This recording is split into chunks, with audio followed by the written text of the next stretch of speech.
lam tarawha. Tentera Allah ni kita ingat manusia, tak ada.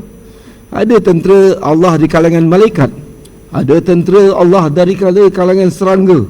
Allah hancurkan Nabi apa? Ketiga kisah Nabi Ibrahim dan Namrud, Allah hancurkan Namrud tu dengan nyamuk ya, kan? Allah hancurkan Firaun yang nak membunuh Nabi Musa tu dengan air ya, kan? Allah hancurkan Namrud Qarun dengan ditenggelamkan tanah sebagai tentera-tentera Allah. Ada tentera-tentera musuh yang dihancurkan dengan angin yang kuat dan sebagainya. Jadi jangan ingat tentera-tentera Allah ni kalangan manusia ya, kan? Bantuan Allah ni sangat-sangat hebat. Sebab itu kita sentiasa kena berzikir kepada Allah. Antara zikir yang hebat ni, ikut sama-sama saya, hasbunallah wa ni'mal wakil. Dalam surah Ali Imran, hasbunallah wa ni'mal wakil, kan? Baca banyak kali. Ketiga menghadapi musuh-musuh Allah, hasbunallah, cukuplah Allah ini sebagai apa? Pelindung kita. Jadi Rasulullah sallallahu alaihi wasallam dijaga oleh Allah dengan tentera-tentera yang tidak dapat dilihat. Maka Allah jadikan kalimah orang kafir ini serendah-rendahnya, Allah jadikan kalimah Islam ni setinggi-tingginya, kan? Wa ja'ala kalimatal ladzina kafaru sufla wa kalimatullahi al-ulya wallahu azizun hakim. Allah itu maha perkasa lagi maha bijaksana. Jadi jangan rasa gentar dengan musuh-musuh Allah yang cuba hendak menghancurkan Islam ni. Kerana orang Islam ini sentiasa ditakdirkan oleh Allah mencapai kemenangan. Sama ada dia hidup akan memperolehi kejayaan, kalau dia mati pun matinya dikira syahid fi sabilillah. Kan, hidup mulia, mati pun mulia. Jadi jangan gentar. Semua orang pun kalau kita hidup di atas muka bumi pun akan mati. Sama ada mati kita mati biasa atau mati syahid. Pilih mati yang baik biasa atau mati syahid. Sedangkan mati syahid ni adalah sebaik-baik kematian, kerana disaksikan oleh Allah Subhanahu Wa Taala. Orang yang mati syahid di jalan Allah Subhanahu Wa Taala termasuk orang yang menuntut ilmu, orang yang dalam perjuangan fi sabilillah, orang yang sedang beribadah, mati dalam ketika dia beribadah, orang yang melakukan tugasan-tugasan kerja dia kerana Allah, semua mati kerana Allah Subhanahu Wa Taala. Kita datang dalam majlis ilmu ni, sekiranya kita ditakdirkan mati dalam bentuk ilmu, dikira mati syahid fi sabilillah. Begitu juga kita beramal dengan sunnah Rasulullah sallallahu alaihi wasallam. Man tamassaka bi sunnati inda fasada ummati falahu ajrun mi'a syahid. Siapa yang beramal dengan satu sunnah Nabi di kala banyaknya kebinasaan yang dilakukan oleh manusia, maka Allah berikan pahalanya sebanyak 100 syahid fi sabilillah. Sebab itu jangan rasa risau apabila kita beramal dengan Islam. Jangan rasa kita ni terganggu apabila orang hina kita. Kita beribadah, orang hina kita. Kita berdakwah, orang hina kita. Kita melakukan perkara kebaikan, orang hina kita. Itu biasa. Nabi orang yang paling mulia di sisi Allah Subhanahu Wa Taala diganggu, dikacau, diugut, dihina, dilempar dengan batu ketika di Taif. Diambil tanah, sebaldi tanah, disimbur di wajah, jubah dan muka Rasulullah SAW, dibaling dengan najis dan sebagainya. Diletakkan perut unta di atas belakang Rasulullah ketika Rasulullah tengah sujud. Begitu juga hebat perjuangan Rasulullah sallallahu alaihi wasallam sehingga kita dapat Islam sampai ke hari ini. Tuan-tuan, saya baru balik daripada Kemboja, saya baru balik daripada Vietnam, saya baru balik pada Thailand. Umat Islam di sana bagaimana? Apabila dakwah, apabila syiar Islam tidak didaulatkan lagi, dimartabatkan lagi, musuh-musuh Allah Subhanahu Wa Taala ambil kesempatan, masjid jadi kosong. Subhanallah, ada yang dihancurkan oleh musuh-musuh Allah Subhanahu Wa Taala. Vietnam dulu satu kerajaan yang kuat, orang Melayu Islam Nusantara. Kemboja dulu datangnya Pol Pot, dihancurkan semua masjid-masjid. Sekarang yang masjid yang ada di Kemboja tu semuanya dibina, kebanyakannya dibina oleh orang Malaysia balik selepas zaman komunis. Sebab itu jangan kasih peluang kepada orang kafir untuk memerintah negara kita. Kerana apabila mereka memerintah negara kita, apa jadi seperti negara jiran kita seperti Singapura, habis semua, kan? Sebab itulah kan kita doa kepada Allah Subhanahu wa taala, martabatkan Islam di atas muka bumi ini, daulatkan Islam di atas muka bumi ini, kan, besarkan dan tinggikan syariat Allah dan tinggikan kalimah Allah di atas muka bumi ini. Dengan sebab itu, kan, generasi kita kenal Allah, kenal Rasulullah, kenal Islam, kan, beramal dengan syariat dan sunnah Rasulullah sallallahu alaihi wasallam, kan, semuanya mendapat pendidikan, kan, tentang dakwah Rasulullah sallallahu alaihi wasallam. Kalau dakwah tidak ada, apa yang berlaku? Masa saya pergi Laos, imam sana pernah jadi imam, apabila dia meninggal, dia tinggalkan anaknya tidak didikkan cucu-cucu dengan Islam, cucu dia menjadi murtad, padahal datuk dia, ayah dia imam. Tetapi apabila dakwah tidak diteruskan, cucu generasi selepas tu menjadi murtad. Kerana apa? Kerana bagi dia tak ada apa pun kehebatan mempraktikkan ajaran Allah Subhanahu wa taala. Sedangkan banyak rahsia-rahsia kelebihan yang Allah Subhanahu wa taala berikan kepada orang yang beramal dengan Islam ni. Siapa yang membaca Quran, Allah berikan sekian-sekian ganjaran di sisi Allah. Walaupun kita buat kerana Allah Subhanahu wa taala, Allah berikan ganjaran tu siap-siap dah. Siapa yang bertasbih, siapa yang berzikir, siapa yang solat berjemaah, siapa yang menunaikan umrah haji, siapa yang berpuasa, siapa yang menghubungkan silaturahim, setiap saat kita beramal dengan Islam ni, kita mendapat rahmat daripada Allah Subhanahu wa taala. Tapi apabila kita hidup dalam keadaan jahiliyah, dalam keadaan kafir, keadaan kita tidak menyembah Allah, segala amalan kita yang baik-baik semua tidak dikira oleh Allah Subhanahu wa taala. Rabbana atina fid dunya wa ma lahu fil akhirati min khalaq. Wahai Tuhan kami, orang kafir berdoa, berilah kami kebaikan di dunia, tapi di hari akhirat tidak ada apa-apa langsung. Sedangkan kita nak berdoa apa? Rabbana atina fid dunya hasanah wa fil akhirati hasanah wa qina azabannar. Sebab itu jangan kita leka dengan pekerjaan kita sehari-hari sehingga kita tak ada masa untuk datang ke dalam majlis ilmu. Tiada masa untuk hadir dalam surau atau masjid kita untuk mendengar kuliah-kuliah. Tiada masa untuk membaca Al-Quran dan berzikir. Tiada masa untuk mengikut sunnah Rasulullah SAW. Rugi kita. Kan? Bagaimana ramai sahabat-sahabat kita yang di luar menangguhkan amalan-amalan. Nantilah dah tua nanti baru nak beramal. Nantilah dah pension nanti nak pergi haji. Nantilah dah apa nanti dah dapat harta pusaka baru nak infakkan harta. Akhir sekali tak sempat, tak sempat nak pension, tak sempat nak tua, tak sempat nak apa semua.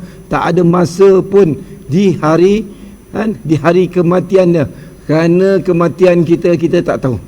Baru ni aksiden, 6 orang mati serentak, salah seorangnya umur 7 tahun, kereta baru keluar aksiden, kita tak tahu nasib kita macam mana. Sebab itu ambil kesempatan di dunia ni untuk melakukan ibadah. Carilah amal-amal yang baik.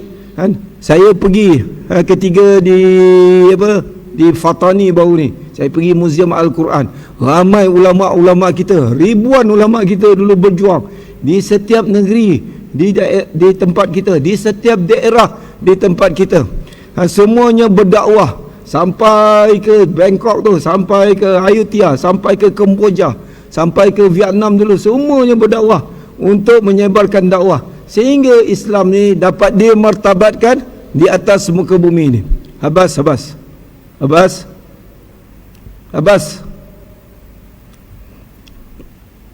Jadi ambil kesempatan supaya kita diambil peluang beribadah. Doakan supaya anak-anak kita, generasi kita ni, supaya sentiasa beramal dengan Islam ni. Ada satu tempat yang saya pergi dekat Fatani tu, nama tempat dia Yarang, ada nama dia Tok Bendang Jaya. Tok Bendang Jaya, dia pergi satu tempat untuk beribadah. Dia tengah mandi, ketiga itu bulan Ramadan. Tengah-tengah dia mandi, dia tengok air yang sejuk tu, air yang biasanya cair tu, tiba-tiba menjadi beku. Maka dia ditakdirkan mendapat hidayah rahmat daripada Allah, bertemu dengan malam Lailatul Qadar.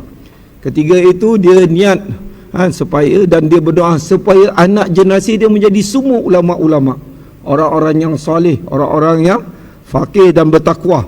Dan alhamdulillah Allah kurniakan semua anak dia, sehingga cucu dia, sehingga cicit dia semua jadi orang-orang soleh, ulama.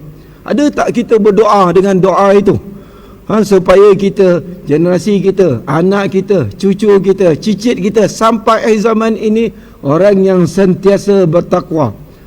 Seperti doa Nabi Ibrahim alaihi salam dalam surah As-Saffat ayat 100.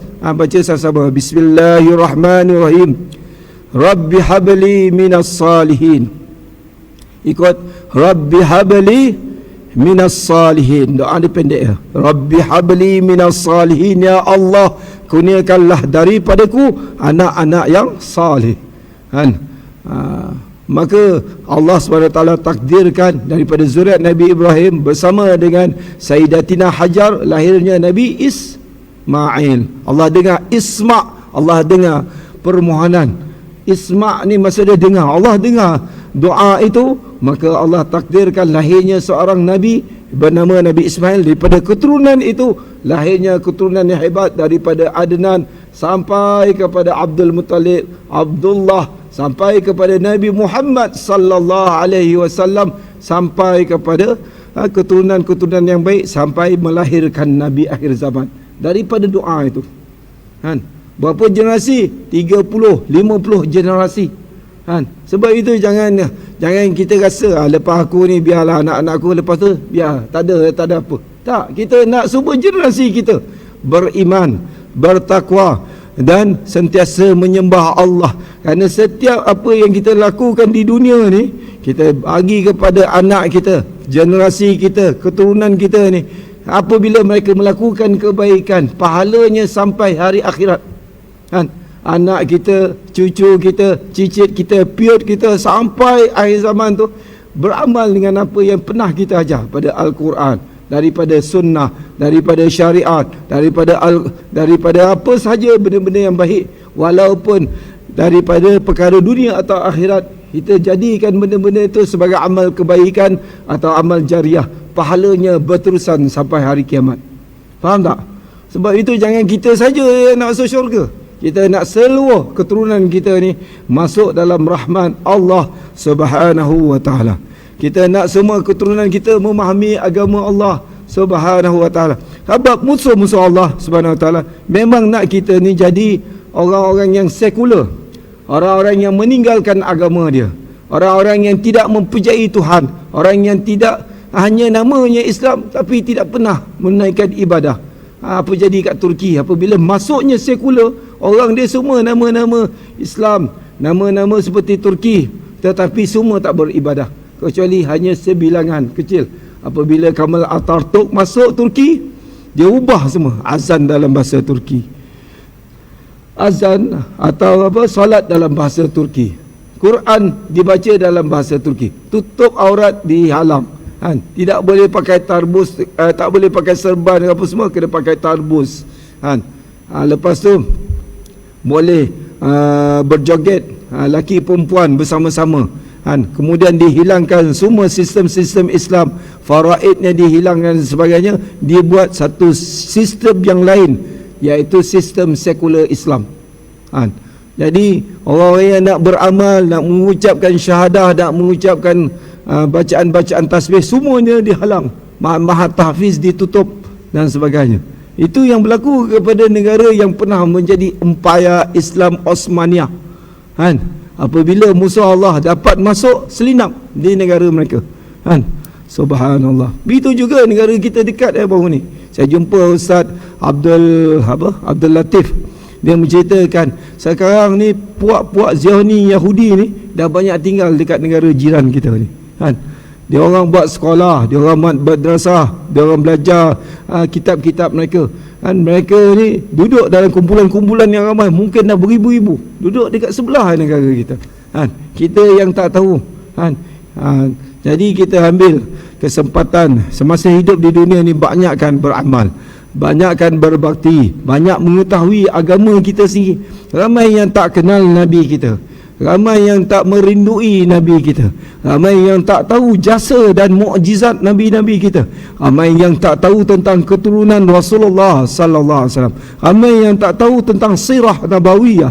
Ramai yang tak tahu bagaimana sahabat-sahabat berjuang mempertahankan agama Allah sampai tabi'in, sampai salafus salih, sampai kepada kita ni. Islam ni bukan senang tuan-tuan. Kan? Tuan-tuan buka macam mana empayar Islam, buka di selepas di Madinah, buka di Parsi, buka di Rom, buka di Uzbekistan, buka di Samarkand, buka di China, buka di Nusantara. Semua Nusantara ketika itu beriman kepada Allah Subhanahu Wa Taala. Sebab itu musuh-musuh Allah ni datang, kerana mereka tahu kebangkitan Islam di akhir zaman ni di timur, kan? Maka mereka hantar penjajah daripada Spanyol, daripada Portugis, daripada Britain, daripada Belanda, daripada Komintang, daripada Jepun, untuk keluarkan kita daripada syiar agama kita. Sebab itu kita ingat dia orang hantar saja-saja untuk mengautkan kekayaan kita. Bukan itu saja, untuk menukar akidah umat Islam ketika itu. Seperti mana apabila Spanyol dapat menguasai Andalus, semua umat Islam telah dimurtadkan. Tidak boleh beramal, tidak boleh ambil wuduk pun. Tahu mereka ni mandi ke ambil wuduk, mereka akan ditangkap dan hukumannya adalah bunuh. Tidak boleh baca Al-Quran, maka mereka menggunakan ayat-ayat yang lain supaya mereka ni tak ditangkap oleh missionaries ketiga itu. Dahsyatnya, siapa yang beriman ketiga itu tahu, maka akan diseksa dengan seteruk-teruknya, suruh dimurtadkan. Ramai yang lari, ramai yang mati, dan seluruh ketiga itu telah dimurtadkan. Begitu juga dekat negara jiran kita di Filipina. Fi amanillah, satu ketiga itu Melayu Islam telah dimurtadkan seramai-ramainya orang Melayu Filipina, kan? Maka ada yang lari sampai Nusantara, ada yang sampai ke Melaka, kan? Raja ketiga itu ialah Raja Sulaiman Shah.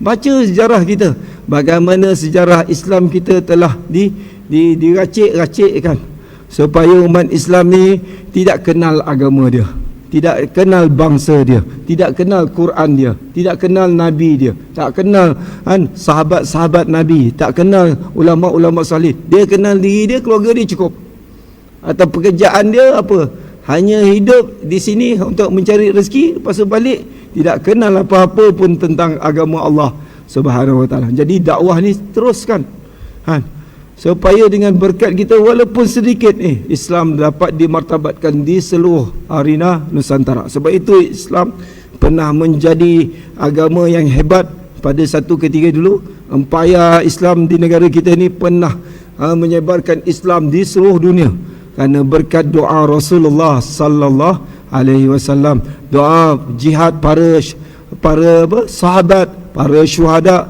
para tabi'in, tabi'in, Islam sampai ke Nusantara. Kalau kita tengok ramai sahabat-sahabat Nabi sudah sampai ke bumi Melayu ini, sama ada di Kemboja ke apa. Masa saya pergi dekat Kemboja tu, dikatakan Sayyidina Ali pun pernah sampai ke bumi Kemboja, kan? Begitu juga ulama-ulama daripada kalangan sahabat sudah sampai ke bumi kita, kan? Dan juga bumi Sumatera. Ramai ulama-ulama daripada sahabat-sahabat Nabi telah sampai menyebarkan Islam di bumi kita. Ya? Jadi ambil perhatian dan peringatan, supaya kita mendapat rahmat daripada Allah. Fazakir in nafa'atiz zikra, berilah peringatan kerana peringatan itu beri manfaat kepada kita semua, insya-Allah. Jadi seterusnya kita tengok bagaimana ibadah Rasulullah sallallahu alaihi wasallam, muka surat 296. Bismillahirrahmanirrahim. Allahumma salli ala sayyidina Muhammad wa ala ali sayyidina Muhammad. Bab yang ke-40, bab ma jaa fi ibadah Rasulullah sallallahu alaihi wasallam. Bab tentang bagaimana cara Nabi beribadah.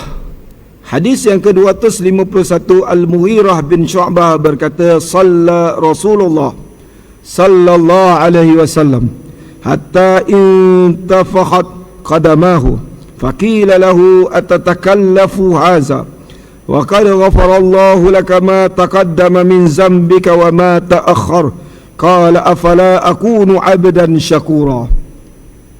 Sayyidina Al-Mughirah bin Syu'bah radhiyallahu anhu berkata, Rasulullah sallallahu alaihi wasallam, dengan nama Nabi sebab apa? Sallallahu alaihi wasallam, mendirikan salat sampai kedua-dua kaki Nabi menjadi bengkak. Maksud dia lamanya berdiri, lamanya sujud, lamanya apa? Rukuk di sisi Allah Subhanahu wa taala. Ada di kalangan sahabat yang menegur Nabi, atatakallafu haza, mengapa engkau menyusahkan dirimu wahai Rasulullah dengan perkara ini, sedangkan engkau ni Allah sebut dalam Quran, wa qad ghafarallahu laka ma taqaddama min zambika wa ma ta'akhkhar. Allah telah ampunkan dosa engkau, dosa yang lalu dan dosa yang akan datang. Dalil dia apa?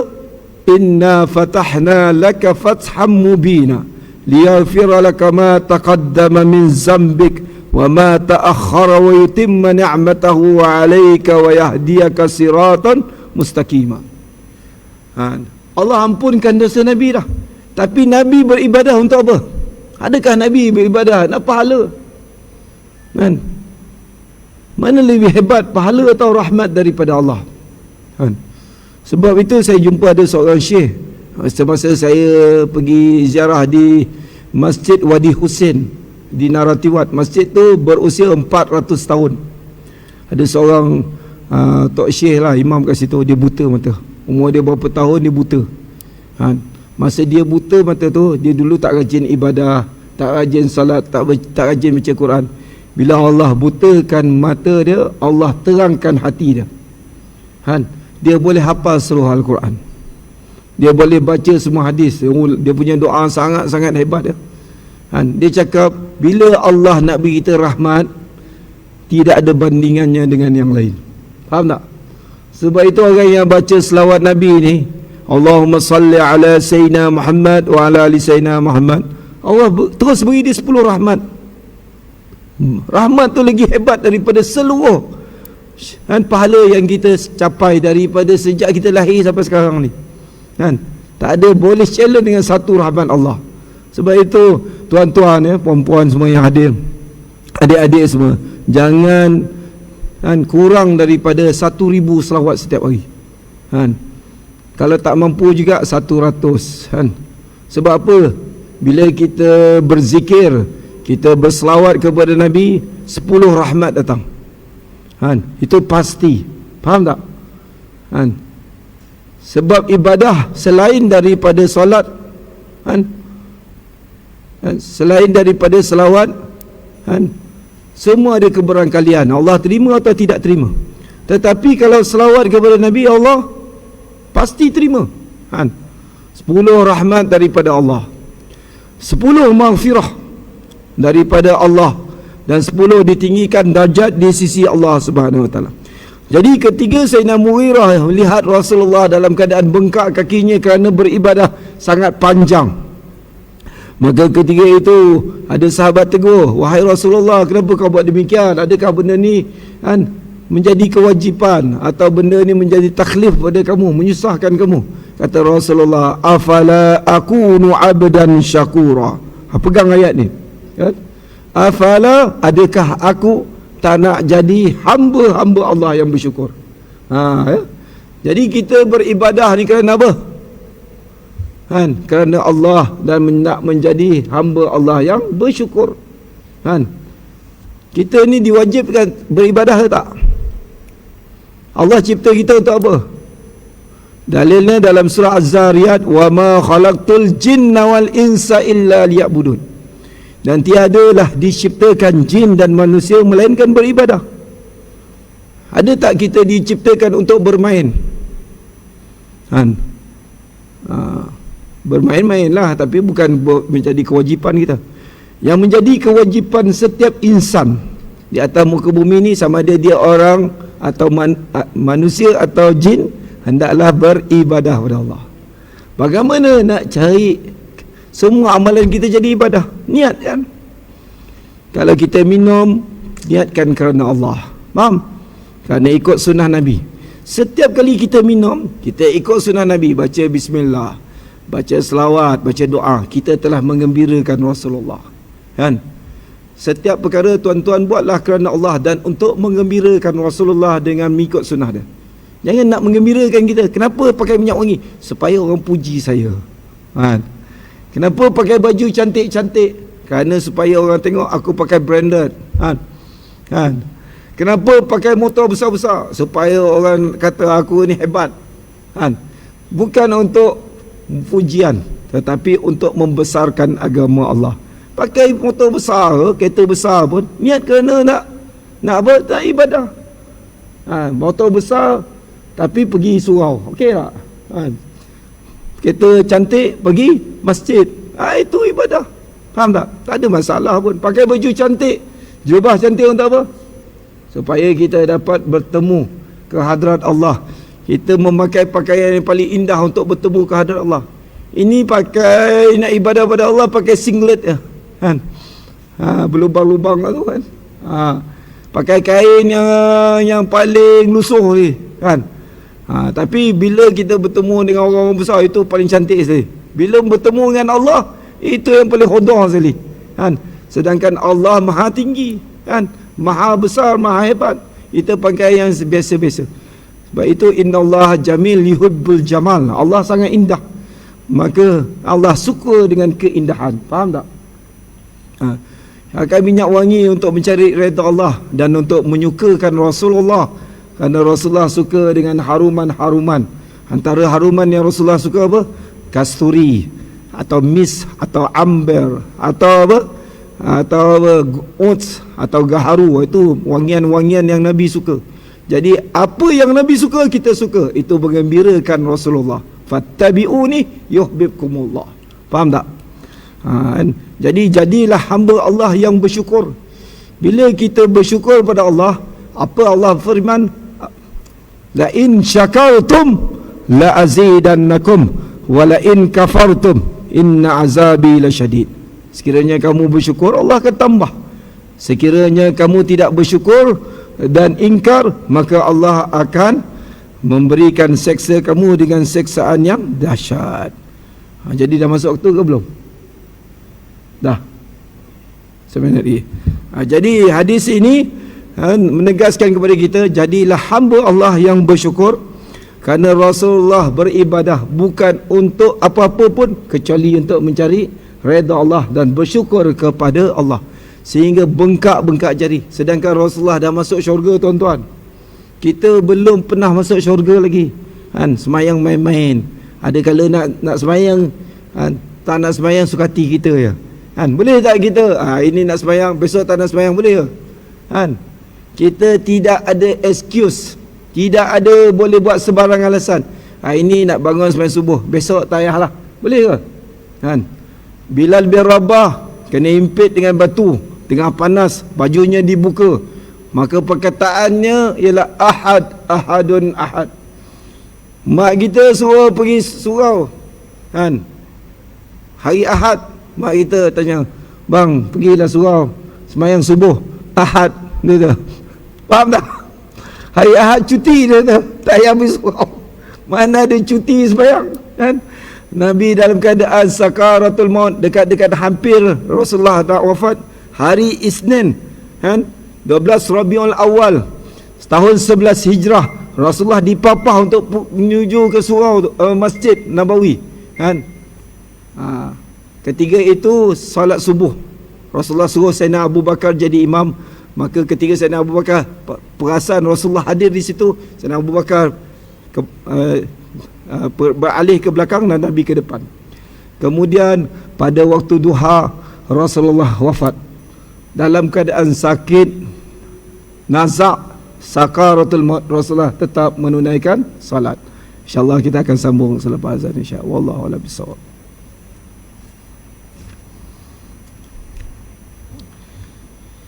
Bismillahirrahmanirrahim.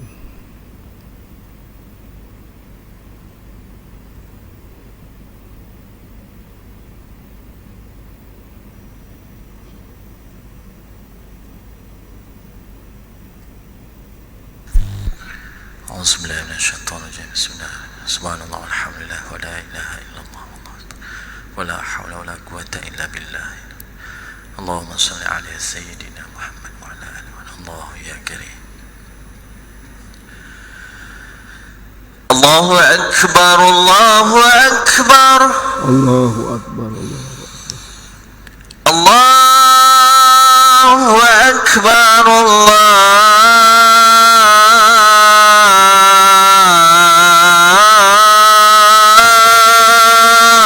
akbar, Allahu akbar.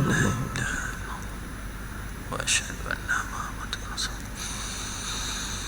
Asyhadu an la ilaha illallah.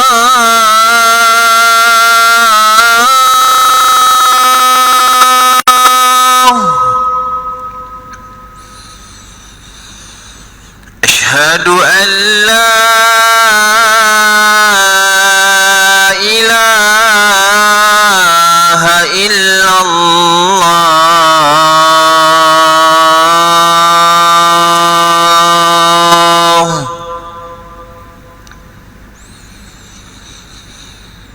Asyhadu anna Muhammadar Rasulullah.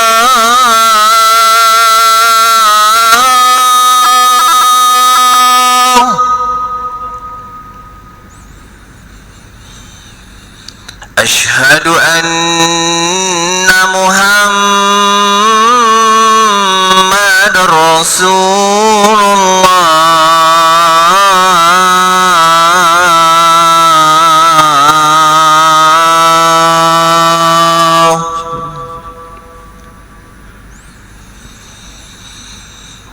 Hayya 'alas salah.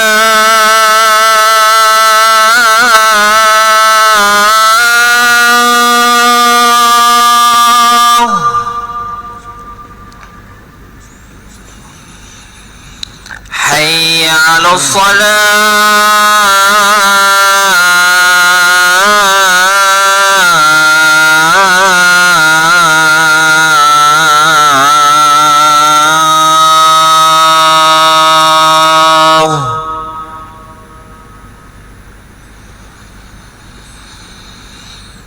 Hayya 'alal falah.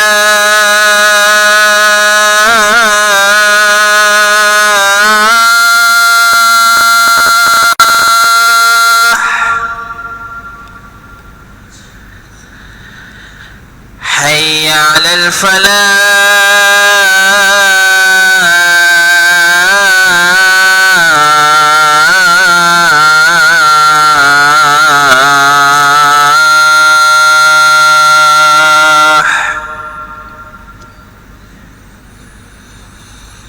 Allahu akbar, Allahu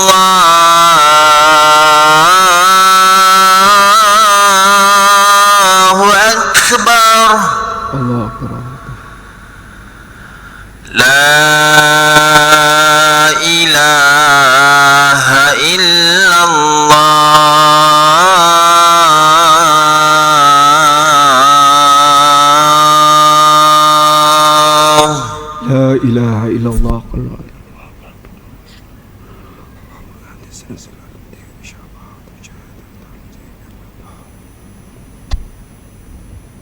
Hadis yang ke-252, Sayyidina Abu Hurairah berkata, kana Rasulullah sallallahu alaihi wasallam yusalli hatta tarima qadamahu. Qala faqila lahu ataf'alu hadza? Wa qad ja'aka anna Allah qad ghafara laka ma taqaddama min zambika wa ma ta'akhkhar. Qala afala akunu 'abdan syakura. Hadis yang hampir sama daripada riwayat Abu Hurairah. Tadi apa ni? Riwayat Al-Mughirah kan? Rasulullah pernah melakukan salat sampai kedua-dua kaki baginda bengkak kerana lamanya sangat berdiri. Jadi Rasulullah lama berdiri ni salat sunat ke salat fardu? Salat sunat ya? Kan? Salat fardu jangan panjang-panjang kan? Kalau jadi imam buatlah sekadar apa? Paling tinggi pun sabbihis kan? Jangan baca Al-Baqarah jadi imam kan? 286 ayat kan. Bukan imam ni pengsan, makmum lagi pengsan, kan. Atau surah-surah apa, surah-surah pendek, nama dia surah apa, Mufassal. Jadi Abu Hurairah pernah ikut Nabi semayang.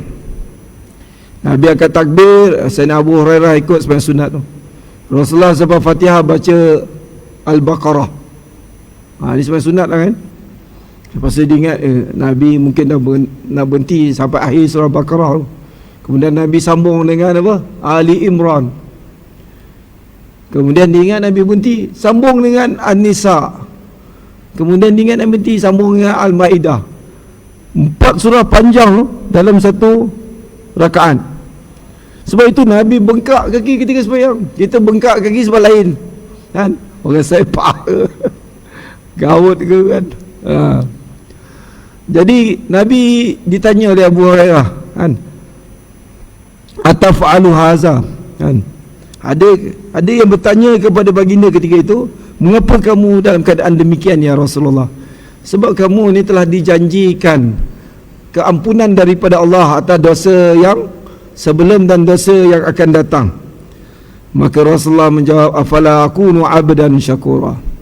Nabi bukan sahaja berdiri lama, rokok dia sama lama dengan berdiri, kan? Pernah kita rokok 1 jam, kan? belum 9 minit dah tumbang lah, kan? Kemudian Sayyidina Abu Hurairah kata Rasulullah sujud pun sama lama dengan berdiri. Kalau sujud okey lah, boleh tertidur, kan? Kalau rokok, kan? Kemudian rakaat kedua pun sama panjang dengan rakaat pertama. Faham tak? Jadi semayang tu berapa jam tu, kan? Jadi orang yang telah dijamin syurga tu, Sayyidul Alamin, solat macam tu. Kita yang belum janji syurga ni, semayang tak semayang suka hati kita je, kan? Kan? Ada yang paling teruk sekali, yang paling parah, semayang pakai niat je. Tahu tak? Duduk kedai kopi daripada asar sampai isyak tu, kan? Tengok bola, tak ada semayang. Tanya dia, kenapa tak semayang? Aku punya makam dah tinggi. Sebab apa? Kan? Semayang daim dia. Ada amalan macam tu. Golongan-golongan zindik ni, kan? Jangan terpengaruh. Siapa yang ambil tasawuf, tarikat atau hakikat, tak ada syariat, zindik, sesat. Faham? Nabi macam mana pun lebih hebat daripada kita pun tetap solat. Itu namanya solat daim. Sedangkan dalam Quran, fi salatihim daimun, ni sentiasa solat. Bukan hati yang solat, tapi pergerakan solat tak ada. Bukan, itu salah. Itu ajaran taslim dulu, kan? Pakai niat. Masalah makan tak ada pakai niat lah, kan? Saja aku makan nasi berani gam 3 pinggan kerana Allah Ta'ala, tak ada, bau je, kan? Makan kurma, kan? Semua pakai niat je. Tapi bila semayang, bila puasa, bila pergi haji, bila pergi apa, semua pakai niat je. Tu ajaran-ajaran macam ni jauhkan, kan? Kerana dia adalah perkara-perkara atau fikrah atau ibadah-ibadah yang batil yang Nabi tidak ajar. Jadi ini nak menunjukkan Nabi ni macam mana pun hebat, dijanjikan dengan rahmat dan syurga Allah, tetap ibadah dengan ibadah yang sungguh lama, kan? Jadi kita dapat iktibar, kita tak mampu buat yang banyak, kita dapat sedikit pun daripada ibadah Nabi. Kita tak dapat bangun tahajud sampai 2-3 jam pun, dapat bangun dapat 2 rakaat semayang tahajud pun syukur kepada Allah SWT. Apabila kita buat ibadah, sama ada kita dapat bertasbih ke, zikir ke, solat dan sebagainya, hendaklah kita bersyukur. Sebab Allah beri kita rezeki, beri kita nyawa untuk kita beribadah, bukan untuk berbangga-bangga. Sebab itu apabila kita buat ibadah, jangan kita tayang-tayang ke orang. Hari ini saya baru selesai solat tahajud, kamu bila lagi? Dia hantar kat Facebook dia, kan? Hari ini saya baru menunaikan umrah yang ke-20 dalam satu hari, kamu bila lagi? Kan? Dia provok kawan-kawan dia. Sedangkan kita punya ibadah umrah ke, haji kita ke, puasa kita ke, belum tentu lagi Allah terima. Sebab itu jangan kita berbangga-bangga ibadah kita, kecoh-kecoh kat orang. Hari ini saya sudah sedekah subuh, kamu bila lagi? Tak payah, kan? Sebab kita buat ni kita dengan Allah. Kalau boleh ibadah kita ni kita sembunyikan. Kalau kita nak tunjuk untuk galakan orang beribadah, untuk orang bersedekah tak apa. Tapi jangan kita menunjuk-nunjuk ibadah supaya kita orang puji kita. Ada sum'ah, ada riak, ada ujub dan sebagainya. Sebab itu pergi haji ke, pergi umrah ke, ibadah tahajud ke, puasa sunat ke, infak ke, buat kerana Allah. Jauhkan daripada sifat keji mazmumah seperti ujub, riak dan takabur dan sebagainya.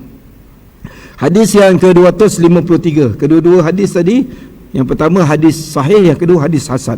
Abu Hurairah radhiyallahu anhu berkata, kana Rasulullah sallallahu alaihi wasallam yaqumu yusalli hatta tantafikha qadamahu fayuqalu lahu ya Rasulullah taf'alu hadza wa qad ghafara Allah laka ma taqaddama min zambika wa ma ta'akhkhar qala afala akunu 'abdan syakura. Hadis ni adalah hadis sahih. Tadi hadis hasan daripada Abu Hurairah. Rasulullah pernah mendirikan salat sehingga bengkak kedua-dua kaki baginda kerana terlalu lama salat.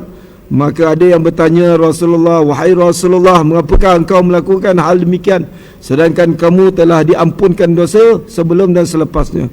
Maka Nabi bersabda, adakah aku tak nak jadi hamba Allah yang bersyukur? Dan hadis yang terakhir, Sayyidina Aswad bin Yazid berkata, sa'altu Aisyah radhiyallahu anha an salati Rasulillah bil lail faqalat kana yanamu awwal al-lail thumma yaqum fa idza kana min as-sahar aw awtar thumma ata firashahu fa in kana lahu hajatun alamma bi ahlihi fa idza sami'a al-azan wathaba fa in kana junuban afada alayhi min al-ma'i wa illa tawadda'a wa kharaja ila as-salah. Bagaimana Sayyidina Al-Aswad bin Yazid berkata, aku bertanya kepada Sayyidatina Aisyah radhiyallahu anha, isteri baginda, mengenai salat malam Rasulullah, qiyamul lail.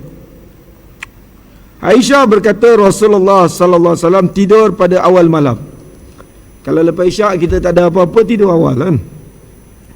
Kemudian baginda bangun mendirikan salat malam dan ibadah yang lain. Apabila mendekati waktu sahur, baginda menunaikan salat witir. Jadi Rasulullah berpesan kepada Abu Hurairah, kan, Khalili, dia kata, kekasih kau menasihati aku buat 3 perkara. Pertama, salat duha setiap hari, walaupun 2 rakaat. Yang kedua, puasa sunat 3 kali 3 hari setiap bulan. Dan yang ketiga ialah salat witir setiap malam, kalau mampu lah ya. Jadi Rasulullah bangun malam, kemudian dekat dengan waktu sahur Rasulullah salat witir. Sebab itu baginda kembali ke tempat tidur. Sekiranya Rasulullah berhajat dengan isteri baginda, baginda akan mendatangi sang isteri. Kemudian apabila mendengar azan, baginda akan bangun segera, baginda akan mandi junub, kan? Kalau berjunub, baginda akan terus mandi junub. Dan jikalau tiada bersama isteri, baginda akan segera, kan, mengambil wuduk lalu keluar ke tempat solat. Itu cara Nabi, simple ya. Jadi kita tengok Rasulullah solat malam setiap hari. Dekat-dekat dengan sahur Rasulullah witir. Tapi kalau kita tak mampu macam tu, kita boleh salat witir seperti Sayyidina Abu Bakar. Lepas salat isyak, salat sunat ba'diyah, terus salat witir. Faham tak? Kalau Sayyidina Umar, dia akan salat witir di akhir malam, macam Rasulullah. Tapi salat witir ni boleh buat lepas isyak. Kemudian Rasulullah tidur. Kemudian kalau Rasulullah berhajat dengan isteri baginda, Rasulullah akan bersama dengannya. Kemudian bila datangnya waktu solat, Rasulullah terus ambil wuduk dan terus pergi ke menaikkan ibadah solat. Sekiranya tak, Rasulullah hanya ambil wuduk terus pergi ke tempat solat. Itu simpelnya cara Nabi. Sebab itu pesan saya punya tuan guru ya, saya walaupun saya tak ada amal sangat, Dia kata kalau kadang-kadang kita bangun malam, kita nak buang air kecil, kan? Kita buang air kecil, terus sambil uduk, terus sembahyang sunat tahajud atau qiyamul lail, kan? Terus lepas tu tidur balik, tak ada masalah. Jadikan amalan-amalan ni, wa minal laili fatahajjad bihi nafilah, kerana solat tahajud ini menjadi saksi kepada kita. Jadi keterangan ni adalah hadis sahih.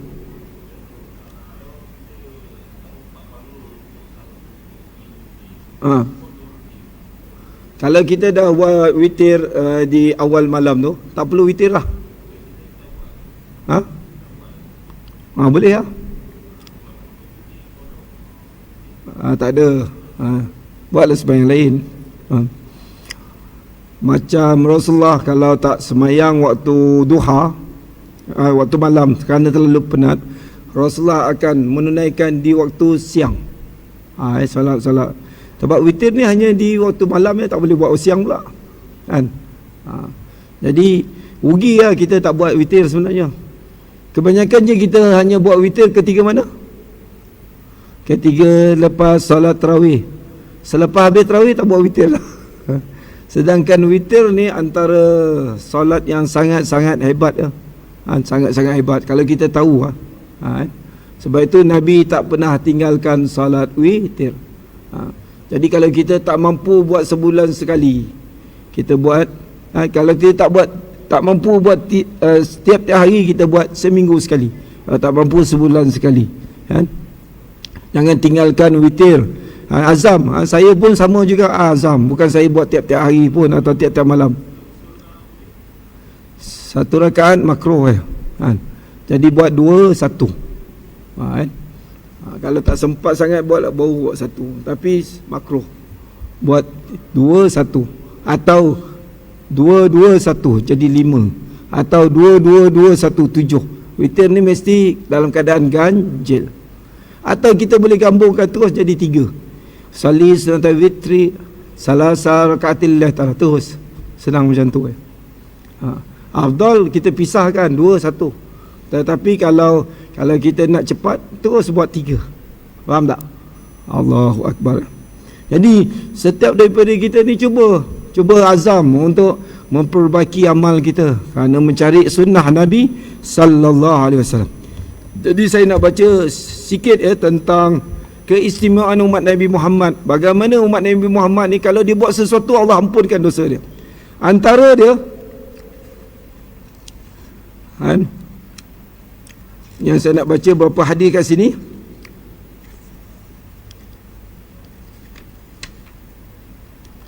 Salat duha, telah diriwayatkan bahawa barang siapa yang menunaikan salat duha, maka Allah ampunkan dosanya yang telah lalu dan yang akan datang, melainkan kesalahan yang berkaitan dengan qisas. Menurut Ibnu Hajar, sesungguhnya isnad riwayat ini adalah dhaif jiddan, sangat dhaif. Maksudnya tak boleh untuk berhujah lah, boleh untuk kelebihan beramal. Begitu juga dalam hari Jumaat. Hari Jumaat ni tuan-tuan kena amalkan benda ni. Telah diriwayatkan Nabi sallallahu alaihi wasallam bersabda, "Man qara'a idza sallama al-imam yaumal jum'ah qabla an yasni rijlaihi fatihatal kitab wa qul huwallahu ahad wa qul a'udzu birabbil falaq wa qul a'udzu birabbin nas sab'an ghufira lahu ma taqaddama min zambi wa ma ta'akhkhar wa utiya minal ajri bi adadi min man amana billah wal yaumil akhir." Ini dengar ya. Hari Jumaat bila? Tak lama lagi, kan? Barang siapa yang apabila imam selesai memberi salam selepas salat Jumaat, dia membaca surah Fatihah 7 kali, dia membaca surah Al-Ikhlas 7 kali, dia membaca surah Al-Falaq 7 kali, dia membaca surah An-Nas 7 kali. Jadi berapa? 7 kali 4 berapa? 28. Betul? Sebelum dia mengalihkan kaki dia, maka akan diampunkan semua dosanya yang sebelum dan dosanya yang selepas, dan akan datang serta dikurniakan kepadanya ganjaran sebanyak mereka yang beriman kepada Allah dan hari akhirat. Ya. Menurut Al-Hafiz Ibn Hajar, demikian diriwayatkan oleh Abu Al-Asad Al-Kushashi, di dalam riwayatnya terdapat kelemahan. Jadi yang ini amalan ni saya baca dalam kitab-kitab lama dulu. Masa saya kecil-kecil dulu, saya baca kitab turas. Lepas mayang fardu Jumaat, hendaklah jangan alihkan kaki dulu. Tunggu Fatihah 7 kali, Qul Huwallah 7 kali, Al-Falaq 7 kali, An-Nas 7 kali. Allah ampunkan semua dosa-dosanya yang telah lalu dan akan datang, dan Allah berikan jalan dia sebanyak mana orang yang beriman kepada Allah dan hari akhirat. Besar tak? Subhanallah. Ini bukan saya punya kitab ya. Ini daripada Sayyid Muhammad Alawi Al-Maliki. Ini tuan guru saya semasa saya belajar di Mekah dulu. Saya dapat sanad pada dia. Jadi di dalam kitab Musannaf Ibnu Abi Shaybah daripada Asma binti Sayyidina Abu Bakar As-Siddiq radhiyallahu anhuma, man qara'a ba'da salatil jum'ah Fatihatil kitab wa qul huwallahu ahad wa qul a'udzu birabbil falaq wa qul a'udzu birabbin nas hufiza ma bainahu wa bainal jum'atil ukhra. Siapa yang membaca 4 surah ni, Fatihah, Al-Ikhlas, Al-Falaq, An-Nas 7 kali selepas solat Jumaat, Allah akan pelihara dia daripada Jumaat itu kepada Jumaat yang akan datang. Seminggu tu dia dapat dalam pemeliharaan Allah.